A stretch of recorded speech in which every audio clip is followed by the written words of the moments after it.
అందరికీ నమస్కారం. ఓం శ్రీ మాత్రేయ నమః. అసలు గురువారాన్ని బెస్తవారం అని ఎందుకు అంటారు? గురువారం అనేది వారంలో 5వ రోజు. ఇది బుధవారంనకు శుక్రవారంనకు మధ్యలో ఉంటుంది. గురువారాన్ని లక్ష్మీవారం, బెస్తవారం అని కూడా పిలుస్తారు. ఇది గురుగ్రహం బృహస్పతి పేరు మీదుగా గురువారం అయ్యింది. హిందూ మతంలో గురువారం ఒక ప్రత్యేక రోజుగా పరిగణింపబడుతుంది. ఇది విష్ణువునకు అంకితం చేసిన వారపు రోజు. పురాణాల ప్రకారం విశ్వం సంరక్షకులు త్రిమూర్తులు అని భావించే వారిలో విష్ణువు ఒకరు. గురువారం లేదా గురువారంను సాధారణంగా బృహస్పతి అని కూడా పిలుస్తారు. ఎందుకంటే ఇది విష్ణువు బృహస్పతి దేవతల గురువులకు అంకితం చేయబడింది. గురువారం గురువులకు ప్రీతికరమైన రోజు. ఈ రోజు షిరిడి సాయిబాబా భక్తులకు ఎంతో పవిత్రమైంది.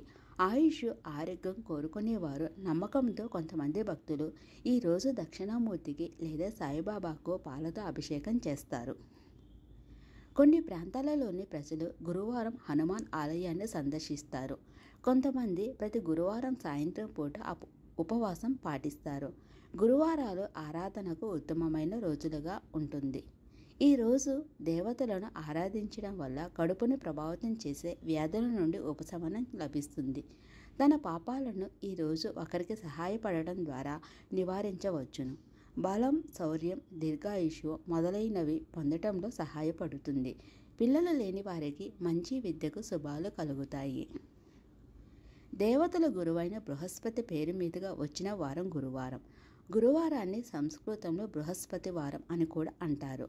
దేవతల గురువు బృహస్పతి కాబట్టి సూర్యుడి నుండి 5వ గ్రహము, సౌరమండలంలోని అతిపెద్ద గ్రహం అయిన గ్రహాన్ని బృహస్పతి గ్రహము లేదా గురుగ్రహము అని అంటారు. గ్రహాల పేర్ల మీద 7 వారాల పేర్లు వచ్చాయి కాబట్టి వారంలో 5వ రోజు బృహస్పతి దినమని బృహస్పతి వారమని అంటారు.